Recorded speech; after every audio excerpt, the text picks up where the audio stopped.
croeso I Gaerdydd. Madison dwi, Clywed Undeb.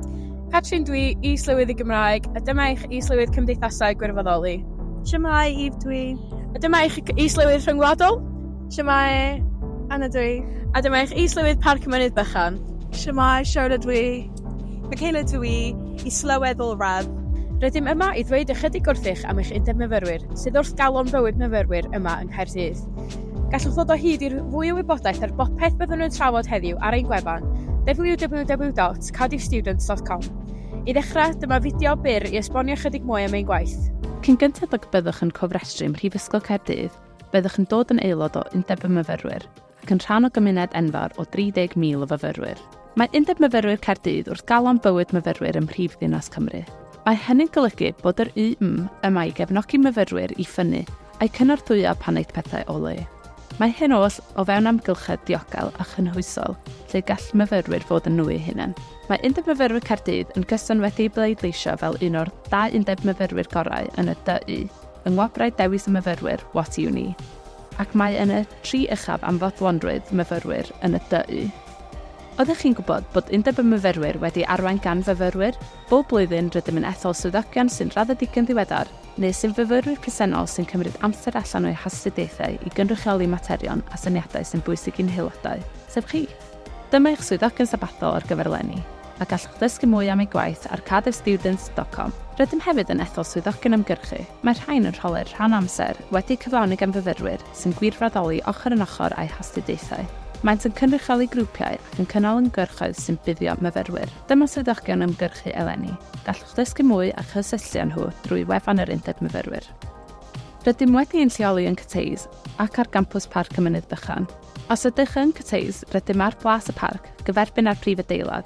Gallwch ddod o'n hyd I ni tu ôl I ganolfan bywyd y myfyrwyr. Gallwch hefyd gan mynediad i'n adeilad yn Caerdydd o Hales Ynghynydd, drws nesaf I Abacws a gorsaf dre Caerdydd. Os ydych ar gampws Parc y Mynydd Bychan, ewch drwy adeilad Cochrane I lolfa IV a gwelwch Undeb y Myfyrwyr ar y chwith.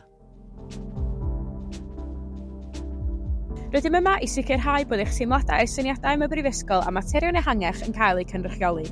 Os hoffech chi'n helpu I sicrhau fod lleisiau myfyrwyr yn cael eu clywed, gallwch sefyll yn etholiadau'r Hydref I fod yn seneddwr myfyriwr neu'n aelod o bwyllgor gweithredol, neu cymryd rhan yn ein hymgyrchoedd. Dyma gyfle perffaith I ennill profiad ychwanegu at eich CV a gwneud gwahaniaeth. Ffordd wych arall gallwch sicrhau bod lleisiau myfyrwyr yn cael eu clywed I trwy ddod yn gynrychiolydd academaidd myfyrwyr. Mae gan bob blwyddyn o bob cwrs gynrychiolydd sy'n casglu adborth a'n siarad gyda staff y brifysgol am yr hyn y gellir ei wneud er mwyn gwella. Mae dod yn gynrychiolydd hefyd yn edrych yn wych ar eich CV. Os hoffech ddysgu mwy, siaradwch ag aelod o staff o'ch ysgol neu cysylltwch gyda ni yn yr Undeb Myfyrwyr. Mae'n gymaint o ffyrdd y gallwch wneud mwyaf o'ch profiad prifysgol yn yr Undeb Myfyrwyr.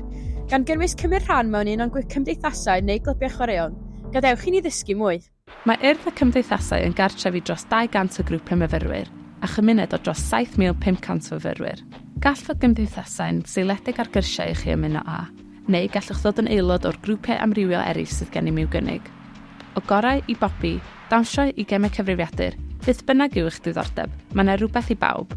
Dyma'ch cyfle I fwynhau a rhoi cynnig ar rhywbeth newydd, neu barhau a diddordeb presennol.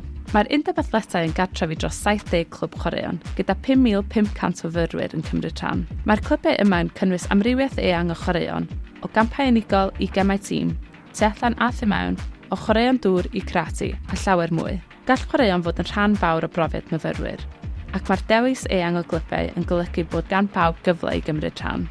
Uchafbwynt y calendr chwaraeon yw Twrnament Varsity Cymru. Dyma'r digwyddiad chwaraeon myfyrwyr mwyaf yng Nghymru, ac mae'n cael ei gynnal bob gwanyn yn erbyn Abertawe. Mae mwy na 40 camp yn rhan o'r digwyddiad a gallwch gymryd rhan neu dod I gefnogi. Mae awyrgylch gwych i'r dydd, felly os ydych yn cystadlu neu'n cefnogi, mae'n ddiwrnod anhygoel.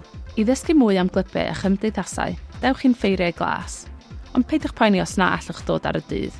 Mae'r holl wybodaeth hefyd ar gael ar Caerdyddstudents.com. Os nad oes unrhyw beth o ddiddordeb I chi, pam ddim sefydlu cymdeithas neu glwb chwaraeon newydd? Gall unrhyw un ei wneud, dim ond 20 aelod sydd ei hangen arnoch. Mae ymuno â chlwb neu gymdeithas yn ffordd wych o gwrdd â phobl ac adeiladu eich cymuned yng Nghaerdydd. Dewch I gymryd rhan. Rydym hefyd yn gartref i rhogynnig arni, sy'n ffordd wych o gymryd rhan mewn gweithgareddau rhad neu am ddim. Mae yna ddigonedd o sesiynau blasu ar gyfer clybau chwaraeon a chymdeithasau yn y tymor cyntaf, yn ogystal â theithiau a phrofiadau ar draws y Deyrnas Unedig drwy gydol y flwyddyn. Dyma flas ar beth sydd i'w ddisgwyl.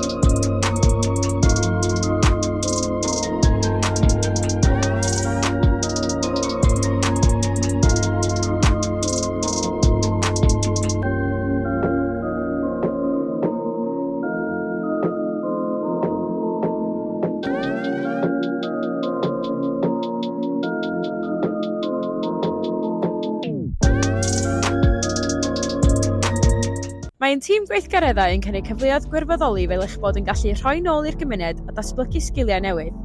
Mae yna sawl prosiect y gallwch gymryd rhan ynddynt megis ein menter amgylchedd a chasglu sbwriel, clirio Caerdydd. Gallwch hefyd gwirfoddoli trwy'n gwasanaeth dan arweiniad myfyrwyr sy'n darparu cymorth lles ar gyfer myfyrwyr eraill. Ewch i'n gwefan i ddysgu mwy. Mae gennym ystod o gyfleoedd cyfryngau myfyrwyr mewn newyddiaduraeth brint a darlledu i chi gymryd rhan ynddynt. Mae'n cyn-myfyrwyr yn cynnwys Sam a Dani o BBC Radio 1. Felly os teimlwch taw dyma'ch cyfle i syrenu, cysylltwch ar tîm gweithgareddau. Mae Undeb Myfyrwyr Caerdydd yn falch fod yn sefydliad dwyieithog ac rydym yn gweithio gyda'n hislywyddi Gymraeg llawn amser hyrwyddo'r Gymraeg. Mae MCC, ein hydeb Cymraeg o fewn yr Undeb, yn sicrhau bod siaradwyr Cymraeg wedi cynrychioli. I ddysgu mwy, ewch draw i'n gwefan. Mae'r siop swyddi yn cynnig cyfleoedd i ennill arian tra'ch bod yn astudio. Mae'n wasanaeth recrwtio am ddim wedi rhedeg yn yr Undeb Myfyrwyr ac wedi deilwro'n benodol ar gyfer myfyrwyr Prifysgol Caerdydd.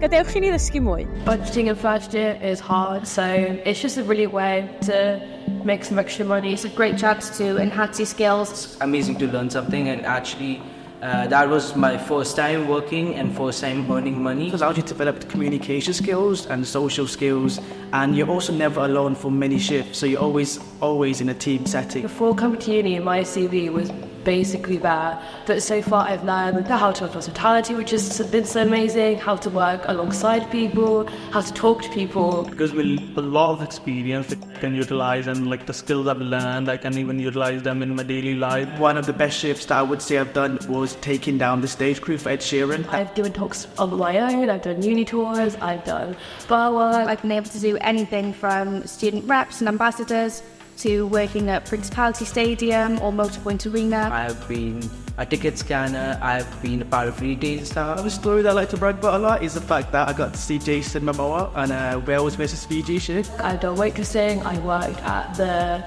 student union's awards events. I was there in the arena when Little Mix were in. People there are lovely, we have a laugh and we enjoy work. It's a lovely way to meet other students who are in the same position as you are. It basically works around your time availability. It's your choice what job you want to do. The one-off jobs gave me this flexibility and this freedom. The application process is very, very simple. There's literally not one downside to it, in my opinion. I would have to put it up literally side by side with my degree. It's definitely been a big part of my uni experience. You get kind of hooked on it, so you want to work again. I'd say definitely sign up. You get to make money, the jobs are really lovely, just do it, it's lazy. Mae'ch Undeb Myfyrwyr yma i gefnogi eich lles. Mae'n cyngor i fyfyrwyr yn wasanaeth cyfrinachol ac annibynnol am ddim. Gallant eich helpu gyda phroblemau llety, gweithdrefnau disgyblu academaidd, iechyd a lles a mwy. Gallwch ddod o hyd i holl fanylion cyngor i fyfyrwyr ar ein gwefan. Byddwch yn dod o hyd i ddigon o lefydd astudio fewn un adeilad ar gampws Caerdydd. Mae'n loddfa myfyrwyr ar agor 24 awr o diwrnod ac mae'n le perffaith ar gyfer cymdeithasu ac astudio. Mae diodydd twym am ddim a dewis o gemau hefyd ar gael yno. Mae'n hael lawr yn gartref i'r taf, lle allwch archebu bwyd trwy'r dydd. Mae hefyd gennym ap sydd yn eich galluogi archebu bwyd a diod yn syth i'ch bwrdd. Mae'n llawr gwaelod yn llawn siopa a busnesau bach. Os ydych yn edrych am rwle i fwyta, torri'ch gwallt neu brynu nwyddau Prifysgol Caerdydd, mae gennym bopeth. Dyma hefyd lle dewch o hyd i osod tai myfyrwyr Caerdydd, ein hasiant tai. Gall ein tîm ymroddedig eich helpu chi a'ch ffrindiau i ddod o hyd i'r tŷ perffaith. Rydym yn cynnal yn osweithio myfyrwyr mwyaf a gorau yng Nghaerdydd. Mae gennym digwyddiadau anhygoel wedi cynllunio ar gyfer y glas, ond nosweithio themau i glasuron fel ein disgo tawel. Pob dydd Mercher yn ystod y tymor rydym yn cynnal ein noson YOLO iconic, ac rydym hefyd yn gartrefu Q, clwb nos cwiar, a digonedd o digwyddiadau anhygoel eraill yn ystod y flwyddyn. Mae'r Undeb Myfyrwyr hefyd yn leoliad cerddoriaeth fyw. Mae Declan McKenna, Party Next Door a Katie Beza ond yn rhai o'r enwau adnabyddus rydym wedi croesawu'n ddiweddar. Cadwch olwg allan am yr hyn sydd i ddod tymor yma ar Instagram Caerdydd Box Office. Mae yna rhywbeth yn digwydd yn yr Undeb Myfyrwyr o hyd, ac mae yna'n bendant rhywbeth i bawb. Y ffordd orau o gael diweddariadau yw trwy ddilyn Caerdydd Students ar gyfraniau cymdeithasol. Mae'n cyfrifol Instagram a TikTok yn rhannu diweddariadau a chyfleoedd yn gyson. Cofiwch gallwch gysylltu gyda'ch swyddogion sobothol ar unrhyw bwynt yn ystod y flwyddyn. Rydym yma i'ch cynrychioli chi a caru mweithio gyda chi ar y materion sy'n bwysig i chi. Hwyl fawr!